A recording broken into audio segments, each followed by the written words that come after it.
ఇదివరకు రోజుల్లో అయితే 60 సంవత్సరాలు దాటిన వాళ్ళలో లేకపోతే 70 సంవత్సరాలు దాటిన వాళ్ళలో పక్షవాతం వచ్చింది అని వినేవాళ్ళం కదా. కానీ ఇప్పుడైతే 40 ఇయర్స్ 30 ఇయర్స్ కొంతమందికి బిలో 30 ఇయర్స్ కూడా పక్షవాతం వచ్చేస్తుంది. దానిని స్ట్రోక్ ఇన్ ద యంగ్గా పిలుస్తూ ఉంటాము. డయాబెటిక్ పేషెంట్స్లో అయితే ఈ స్ట్రోక్ వచ్చే అవకాశాలు 2 times ఎక్కువగా ఉంటుంది. అంటే double the risk of stroke ఉంటుంది షుగర్ పేషెంట్స్లో. ఈ వీడియోలో మనం డయాబెటిక్ పేషెంట్స్ స్ట్రోక్ లక్షణాలను ముందుగానే ఎలా గుర్తించాలి, స్ట్రోక్ రాకుండా తీసుకోవాల్సిన జాగ్రత్తల గురించి డిస్కస్ చేద్దాం.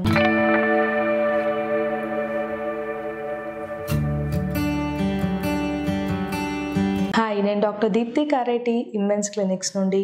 స్ట్రోక్ అంటే మెదడులో ఒక భాగానికి రక్త సరఫరా తగ్గడం ద్వారా వస్తుంది. దానిని ఇష్కిమిక్ స్ట్రోక్ అని పిలుస్తూ ఉంటారు.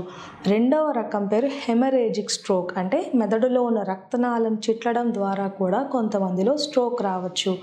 అయితే డయాబెటిక్ పేషెంట్స్లో స్ట్రోక్ రావడానికి కొన్ని కారణాలు ఉంటాయి. అందులో మొదటిగా చెప్పుకోవాల్సింది షుగర్ లెవెల్స్ ఎక్కువగా ఉండడము, రెండవది ఫ్యామిలీ హిస్టరీ ఆఫ్ స్ట్రోక్ ఉన్నా కూడా రావచ్చు, బ్లడ్ ప్రెషర్ పెరిగినా కూడా స్ట్రోక్ వచ్చేస్తుంది, కొలెస్ట్రాల్ లెవెల్స్ అంటే హెచ్డిఎల్ గుడ్ కొలెస్ట్రాల్ లెవెల్ తగ్గిపోయి ఎల్డిఎల్ అంటే బ్యాడ్ కొలెస్ట్రాల్, దీనికి రక్తనాళాల్లో పేరుకుని పోయే స్వభావం ఉంటుంది. కాబట్టి ఇది గ్రాడ్యువల్గా పెరిగిపోయి ప్లాక్ అంటాము, అంటే బ్లాక్కి దారి తీస్తూ ఉంటుంది.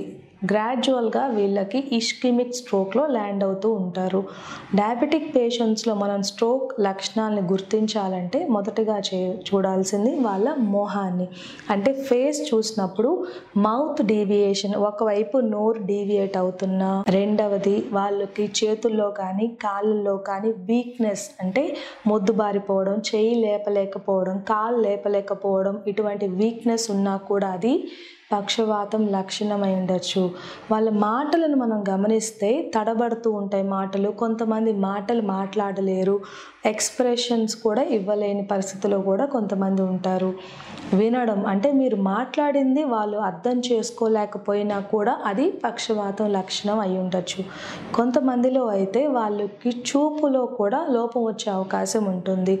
వీటిలో మీరు ఏది గమనించినా సరే వెంటనే హాస్పిటల్కి వాళ్ళని వెళ్తే ఎంత త్వరగా ట్రీట్మెంట్ ఇస్తే మనం అంత బ్రెయిన్ డ్యామేజ్ని లిమిట్ చేసుకోవచ్చు. అంటే ఎక్కువగా అవే బ్రెయిన్ డ్యామేజ్ని లిమిట్ చేసుకుంటే వాళ్ళకి ఫ్యూచర్లో సిమ్టమ్స్ తక్కువ ఉంటాయి, త్వరగా కూడా ఈ పక్షవాతం నుంచి వాళ్ళు కోలుకోవడం అనేది జరుగుతుంది.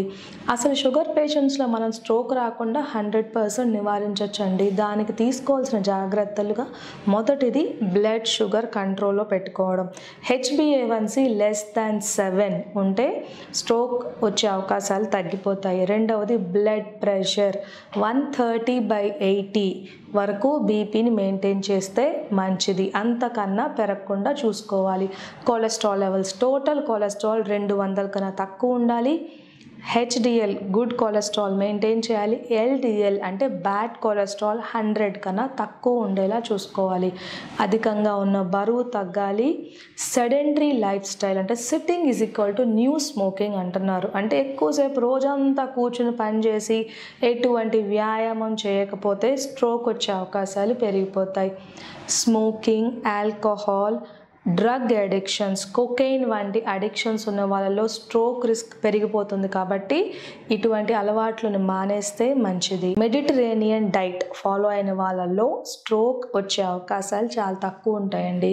మెడిటరేనియన్ డైట్లో మొదటిగా వాళ్ళు ఇంక్లూడ్ చేసేది ఫ్రూట్స్, వెజిటబుల్స్ ఎక్కువగా తీసుకుంటారు. రెండవది హోల్ గ్రెయిన్స్ అంటే బ్రౌన్ రైస్, మిల్లెట్స్, ఇటువంటి హోల్ గ్రెయిన్స్ తీసుకుంటూ ఉంటారు. సాల్ట్ కంటెంట్ చాలా తక్కువ ఉంటుంది. హై ఫ్యాట్ డైరీ ప్రొడక్ట్స్ ఉండవు. మెడిటరేనియన్ డైట్ ఫాలో అయిన వాళ్ళలో బ్లడ్ ప్రెషర్, బ్లడ్ కొలెస్ట్రాల్ తగ్గిపోతుంది. గ్రాడ్యువల్గా వీళ్ళకి స్ట్రోక్ వచ్చే ఛాన్సెస్ కూడా చాలా వరకు తగ్గించుకోవచ్చు మనం. కొంతమందిలో అవసరమైతే మెడిసిన్స్ ఇచ్చి బ్లడ్ ప్రెషర్, బ్లడ్ కొలెస్ట్రాల్ తగ్గించేసుకుని, ఫ్యామిలీ హిస్టరీ లేకపోతే ఎవరిలో అయినా సరే రిస్క్ ఎక్కువగా ఉంటే వాళ్ళకి బ్లడ్ థిన్నర్ మెడికేషన్స్ ఇవ్వడం అనేది జరుగుతూ ఉంటుంది. కాబట్టి డయాబెటిక్ పేషెంట్స్ వాళ్ళు తీసుకునే ఆహారం లేకపోతే వాళ్ళు చేసే వ్యాయామం, వాళ్ళు హ్యాబిట్స్, వాళ్ళ అడిక్షన్స్, వాళ్ళ స్ట్రెస్ లెవెల్స్ ఇవన్నిటినీ కూడా వాళ్ళు మేనేజ్ చేసుకుంటే ఎటువంటి డయాబెటిక్ కాంప్లికేషన్స్ మనం రాకుండా చూసుకోవచ్చు. Thank you.